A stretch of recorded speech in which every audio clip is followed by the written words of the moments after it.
Very good evening. Vidyakunj IAS academy में आप सभी का बहुत बहुत स्वागत है। मैं जितेंद्र आपके साथ जुड़ चुका हूं। जैसे कि हम बात कर रहे हैं कि अभी मध्य प्रदेश की एक विशेष सीरीज हम संपूर्ण मध्य प्रदेश को लेकर चल रहे हैं। मध्य प्रदेश के गठन से लेकर हमने भौतिक विभाजन पढ़ा मध्य प्रदेश का। अब आज हम पढ़ेंगे मध्य प्रदेश की नदियाँ। इसमें हमने पर्वत भी पढ़ लिए हैं, आज पढ़ेंगे मध्य प्रदेश की नदियाँ और एक एक करके सारी नदियाँ हम व्यवस्थित ढंग से नदियों को पढ़ेंगे। उसके बाद में हम जितनी भी सारी नदियाँ होगी है ना, एक एक करके सभी का क्षेत्रफल और कहाँ से कौन सी नदी निकली है, कहाँ पर जाके कौन सी नदी में मिलती है, ये सारी चीज़ें हम पढ़ेंगे। ठीक है, स्टार्ट करते हैं अब हम नदियाँ। तो आज हम पढ़ेंगे नदियों के बारे में। मध्य प्रदेश दक्षिण प्रायद्वीप का क्या है, सर्वाधिक नदियों वाला प्रदेश है। मध्य प्रदेश जो हमारा है ना, दक्षिण प्रायद्वीप का सर्वाधिक नदियों वाला प्रदेश है, ये आप सभी को पता है। उसके बाद में कितनी 110 बड़ी नदियां मध्य प्रदेश से निकलती है। 10 बड़ी नदियां मध्य प्रदेश से निकलती है, जिसमें से 5 और भी बड़ी नदियां हैं। उसके बाद में जो छोटी नदियां हैं वो 100 से भी ज़्यादा छोटी नदियां मध्य प्रदेश से निकलती है और आपस में नदियों में मिल जाती है। अब हम बात करेंगे अफवाह तंत्र की।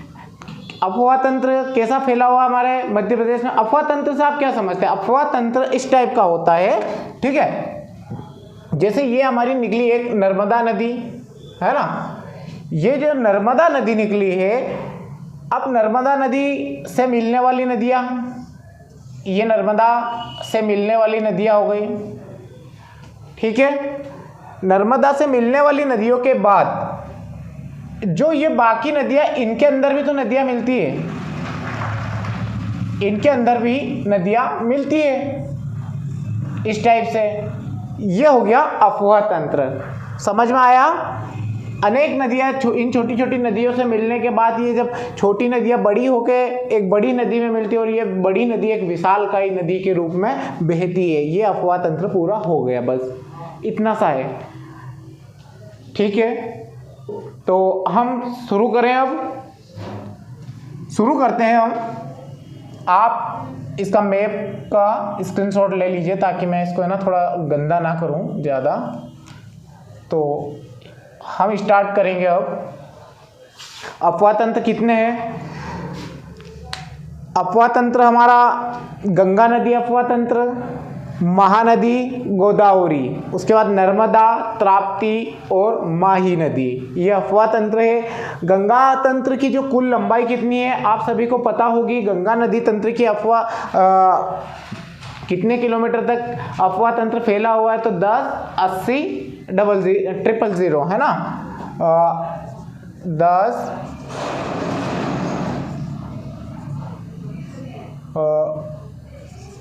सॉरी चेंज करते हैं अपन।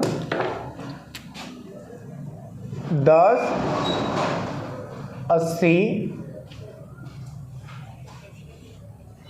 कितना हो गया ये?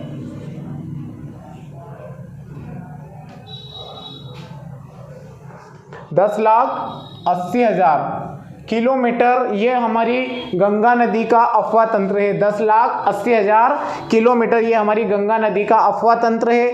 मध्य प्रदेश में अफवाह तंत्र कितना है?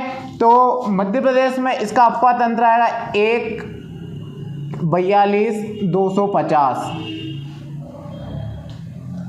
1,42,250 ये हमारे गंगा नदी तंत्र का मध्य प्रदेश में इतना। यहाँ से जो सोन नदी वगैरह मिलती है ये मध्य प्रदेश की इसकी लंबाई बताई हमने, 1,42,250 आया यहाँ तक।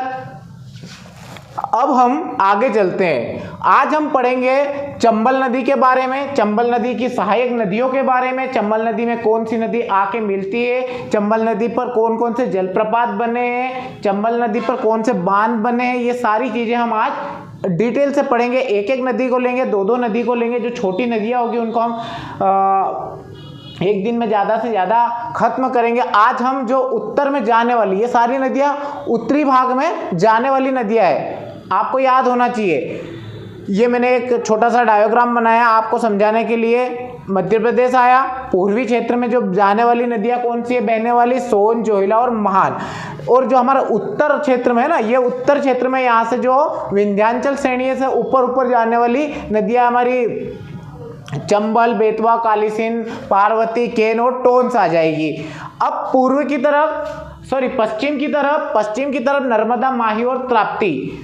उसके बाद में नीचे हम बात करेंगे दक्षिण की। तो दक्षिण में कौन कौन सी, वैनगंगा, पेंच, वर्धा, प्राणहिता और कान्हा नदी बहती है, इस टाइप से।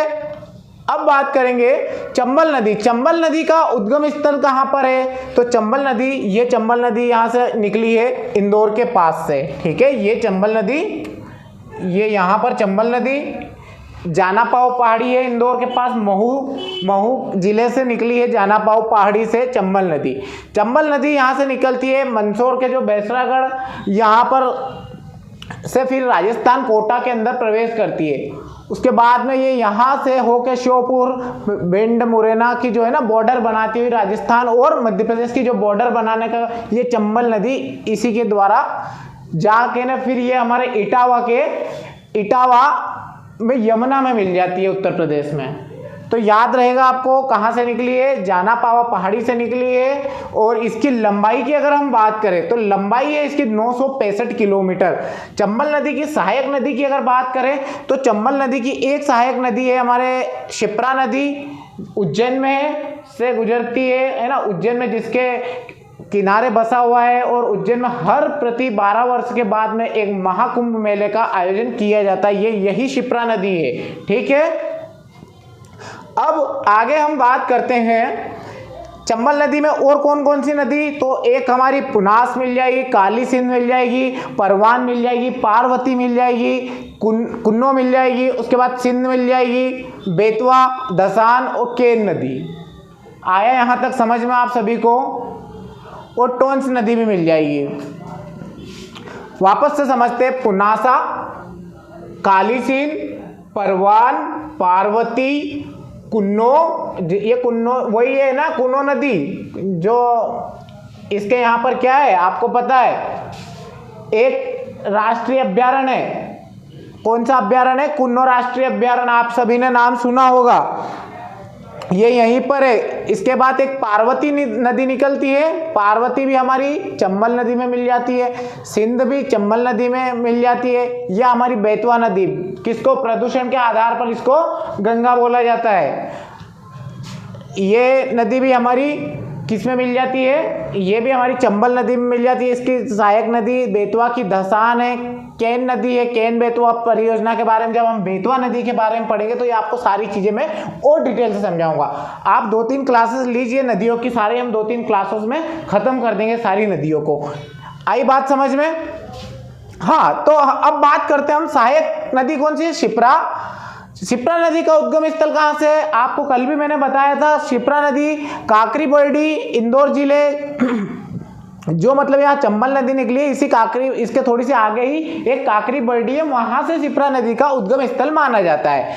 उसके बाद इसमें इसकी कौन सी है, सिवना, ये मंदसौर के किनारे, मंदसौर जो शहर है, मंदसौर शहर सिवना नदी के किनारे, पूछा जाता है कई बार कि मंदसौर शहर किस नदी के किनारे बसा है या सिवना नदी के किनारे कौन सा शहर बसा है। तो आपको याद रहना चाहिए मंदसौर, और मंदसौर वही नदी के किनारे जहाँ पर पशुपतिनाथ की सबसे बड़ी मूर्ति आपने देखी हो, तो एक हमारे नेपाल में और दूसरी हमारे भारत के अंदर, जो पूरी दुनिया में सिर्फ 2 ही मूर्तियां हैं, एक हमारे मंदसौर में है पशुपतिनाथ की, जो सिवना नदी से ही मिली है। अब बात करते हैं हम आगे पार्वती की।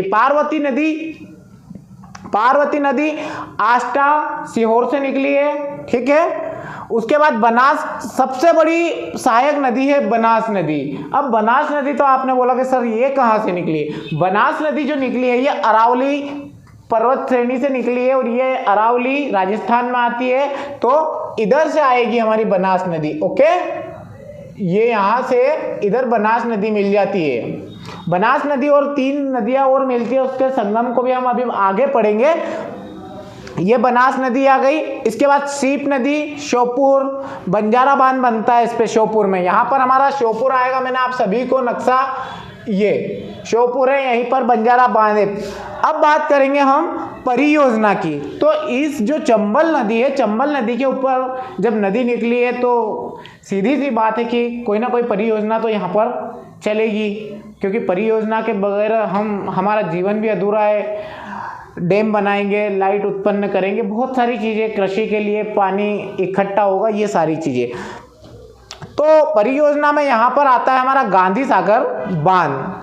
गांधी सागर बांध सबसे पहले यहाँ स्टार्ट होता है, यहाँ पर ही, ठीक है। ये कोटा के पास, ये मध्य प्रदेश और राजस्थान की संयुक्त परियोजना है। मध्य प्रदेश और राजस्थान की संयुक्त परियोजना है। इसमें मध्य प्रदेश का भी पानी में हिस्सा है, लाइट जितनी बिजली उत्पन्न होती है उसमें मध्य प्रदेश का भी हिस्सा है और राजस्थान का भी है। उसके बाद में राणा सागर, ये कहाँ पर आएगा, ये थोड़ा सा आगे चलकर राणा सागर यहीं पर आ जाएगा। तो राणा सागर ये चित्तौड़ में है, ठीक है। अब जवाहर सागर ये कोटा के अंदर, यही कोटा है, ये भी राजस्थान के अंदर है, तो ये राजस्थान के हिस्से में। अब इसी नदी पर अगर नदी निकली है तो इस पर जलप्रपात भी बने होंगे, आप सभी को पता है। तो जलप्रपात, चूलिया जलप्रपात, ये भैंसरोगढ़ कोटा के यहीं पास में, आपको बताया था मंदसौर के पास में, अभी जस्ट मैंने। शीतला माता की बात करें तो इंदौर में, सभी को पता है। उसके बाद एक आता है झाड़ीदह, ये भी पूछा गया, ये भी इंदौर में ही आता है। अब हम बात करते हैं जो मध्य प्रदेश है, इसको नदियों का मायका भी कहा जाता है एक तरफ से। 5 बड़ी बड़ी नदियां हैं। 5 बड़ी नदियां कौन कौन सी है? नर्मदा, चंबल, ताप्ती, बेतवा और सोन नदी। अगर हम नर्मदा की बात करें तो इसकी लंबाई थोड़ी सी यहाँ देख लेते हैं, बाकी तो हम एक एक नदी जब पढ़ेंगे, जब हम देखेंगे 13-12 याद रखना आप। चंबल नदी कितना है? 965। उसके बाद यहाँ आती है हमारी सोन नदी, लंबाई के आधार पर आप देख लेना, थोड़ा आगे पीछे कर दिया मैंने लिखने में। सोन आएगी तीसरे नंबर की, 780 किलोमीटर बहती है। उसके बाद आती है हमारी ताप्ती नदी। कहाँ से निकली? सभी को पता है, मुल्ताई के बैतूल के मुल्ताई शहर से। आई बात समझ में? 724 किलोमीटर बहती है। उसके बाद हमारी बेतवा, इसको प्रदूषण के आधार पर हमारे मध्य प्रदेश की गंगा, ये मध्य प्रदेश की गंगा कही जाने वाली कौन सी नदी है, लेकिन प्रदूषण के आधार पर। आई यहां तक समझ में? विंध्याचल श्रेणी से ऊपर हमने उत्तर के भाग की बात करी है। अब कुछ विशेष तथ्य हम यहाँ पर देख लेते हैं। विशेष तथ्य में क्या क्या है? जो चंबल नदी है, इसमें डॉल्फिन संरक्षण भी किया जाता है। इसके बाद जो हमारी चंबल नदी है, इसके अन्य नाम, बहुत सारे नाम से पुकारा जाता है। कई बार पूछा जाता है कि ये कौन सी नदी का नाम कौन सी है, आप कंफ्यूज में रहते हैं। 4 ऑप्शंस में 4 ऑप्शंस दे देते हैं। तो इसके नाम की बात करें तो चर्मावती भी बोला जाता था, कामधेनु भी बोला जाता था, उसके बाद धर्मावती, रति देवी, ये याद रख लेना आप और एक बार स्क्रीनशॉट भी ले लेना। अब बात इसकी सहायक नहीं, एक त्रिवेणी संगम बनाती है। एक त्रिवेणी मैंने बताया था कि इधर से ऊपर राजस्थान के कुंभलगढ़ से ये अरावली श्रेणी से एक नदी निकलती है जिसको हम बोलते हैं बनास नदी। आई बात समझ में? राजस्थान के कुंभलगढ़ से एक नदी निकलती है जो सबसे बड़ी नदी है राजस्थान की, और इसकी जो चंबल नदी की सबसे दूसरी सहायक नदी आएगी तो ये बनास नदी ही आएगी। बनास नदी राजस्थान से निकलती है कुंभलगढ़ से। उसके बाद में यहाँ पर एक संगम किया जाता है जहां पर तीनों नदियों का, इसमें कौन कौन सी नदी आती है? सीप आती है, बनास आती है और चंबल नदी। ये तीनों नदियां यहाँ पर आपस में संगम बनाती है, उसी को त्रिवेणी संगम कहा जाता है। ये राजस्थान में त्रिवेणी संगम बनता है। आई यहां तक समझ में? ये जो नदी निकलती है, इसका एक सबसे बड़ा, ये क्या करती है कि अपनाली का अपवर्दन और बीहड़ का निर्माण करती है। कहीं भी निकल जाती है, जहाँ निकलती है वहाँ बीहड़ बड़े बड़े, इसलिए सबसे बड़ा यहाँ पर जो डाकुओं का एरिया जो कहा जाता था, नक्सलियों का, डाकू का, तो ये यहाँ पर क्या है, बड़े बड़े टीले कर देती है और इन टीलों में इनको छिपने का संरक्षण मिल जाता है। ये यही नदी है हमारी। आई बात समझ में? अब चंबल नदी में जो मुरैना है, भिंड है, यहाँ पर घड़ियाल संरक्षण भी किया जाता है। ब्रांड एम्बेसडर, डॉल्फिन का भी संरक्षण, तो यहाँ की जो डॉल्फिन है उसको ब्रांड एम्बेसडर डॉल्फिन, यहाँ के डॉल्फिन को ब्रांड एम्बेसडर का भी दर्जा दिया गया है। यहाँ तक आप सभी को मुझे लगता है कि बहुत अच्छे तरीके से क्लियर है। हमने आज चंबल नदी को बहुत आराम से देख लिया है, चंबल नदी में मिलने वाली सहायक नदी को भी देख लिया है। एक बार मैं वापस आपको पूरा समझाता हूँ डीप में। चंबल नदी का उद्गम जाना पाओ पहाड़ी इंदौर से हुआ है। आई बात समझ में। 965 किलोमीटर का ये लंबाई यहाँ से इटावा उत्तर प्रदेश में मिलने तक का तय करती है। उसके बाद इसकी जो सहायक नदी है वो शिवना नदी है और मंदसौर इसी के किनारे बसा हुआ है। कूनो एक अभ्यारण्य है यहाँ पर शिवपुरी में, शिवपुरी के पठार से कूनो नदी निकली है, ठीक है। बनास नदी की हम बात करें, बनास नदी कुंभलगढ़ राजस्थान से जो अरावली पर्वत से निकली हुई है और ये इसकी सबसे बड़ी सहायक नदी है। सबसे बड़ी सहायक नदी है शीप नदी, श्योपुर से निकलती है। ये यहाँ पर श्योपुर आएगा, श्योपुर। परियोजना की बात करें तो गांधी सागर परियोजना मध्य प्रदेश और राजस्थान दोनों की संयुक्त परियोजना है। राणा सागर परियोजना चित्तौड़ में, उसके बाद जवाहर सागर ये भी कोटा में है राजस्थान में। जलप्रपात की बात करते हैं तो जलप्रपात कौन कौन सा आएंगे? चूलिया जलप्रपात, ये कहाँ? भैंसरोगढ़ की बात करेंगे शीतला माता हमारा इंदौर में आएगा और जो झाड़ीदह जलप्रपात है वो भी हमारा इंदौर में आएगा। अब विशेष तथ्य क्या है इस नदी में? तो डॉल्फिन संरक्षण किया जाता है, आप सभी को पता है, अभी मैंने जस्ट बताया।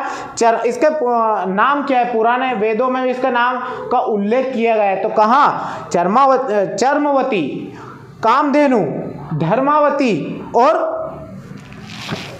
हमारी रति देवी। आई बात समझ में। बनास, सीप, चंबल, ये तीनों नदियां, बनास और सीप नदी इधर से आती है। ये नदियां जहां पर तीनों एक जगह इकट्ठी होती है, इसके संगम, यहाँ पर इसके संगम होता है, त्रिवेणी संगम होता है। तीनों नदियों को मिलने के जहां पर एक स्थान पर मिलती है उसको हम त्रिवेणी संगम बोलते हैं। वो त्रिवेणी याद ना रख लेना आप, एक त्रिवेणी उज्जैन में भी है ना। अब ये क्या करती है? अवनालिका और बिहड़ जैसा क्षेत्र बनाती है। पूछा जाएगा कि अवनालिका, अपवर्धन, ये वही नदी है हमारी चंबल नदी। घड़ियालों का संरक्षण भी किया जाता है और ब्रांड एम्बेसडर यहाँ की जो डॉल्फिन है उसको ब्रांड नाम बनाया गया है। आया यहाँ तक समझ में? मुझे लगता है आप सभी को बहुत अच्छे से समझ में आया होगा। ये चंबल नदी तंत्र हमने देख लिया है, इसकी सहायक नदी भी देख ली है, पार्वती, परवान, कालीसिंध और पुनासा, सिंध और कूनो, ये इसकी सहायक नदियां है। एक तो शिप्रा, पुनासा, कालीसिंध, परवान, पार्वती, सिंध, कूनो। हाँ, तो आज हमने इतनी आसानी से पूरा चंबल नदी तंत्र को बढ़िया तरीके से कर लिया है। कल हम बाकी नदियां भी देख लेंगे, इसमें सारी नदियां कौन सी कहाँ से निकली है। बेतवा रायसेन के कुमरा गांव से निकली है, आप सभी को पता है। छिपरा नदी हमने अभी देख लिया, काकरी बल्टी जो इंदौर जिले में आता है वहाँ से निकली है। कालीसिंध और पार्वती कहाँ से निकली है? पार्वती सीहोर के आष्टा से निकली है। ये सारी चीज़ें उसके बाद में जब और भी थोड़ा थोड़ा नदी को हम देखेंगे तो सारी चीज़ें इसमें पढ़ लेंगे। आपको इसकी लंबाई याद रखना है, 965 किलोमीटर इसकी लंबाई है। दूसरे नंबर की नदी आती है, ये सारी चीज़ें आपको याद रहना चाहिए। Thank you so much. फिर मिलते हैं अपन कल, और आप लाइक कीजिए, कमेंट्स कीजिए। कुछ दिनों बाद में हमारी और भी क्लासेस आने वाली है जिसमें हम हिस्ट्री पढ़ेंगे, इकोनॉमिक्स पढ़ेंगे और ज्योग्राफी भी लेंगे। साथ साथ में आप सभी पढ़ते समय अपने स्वास्थ्य का ख्याल रखिए।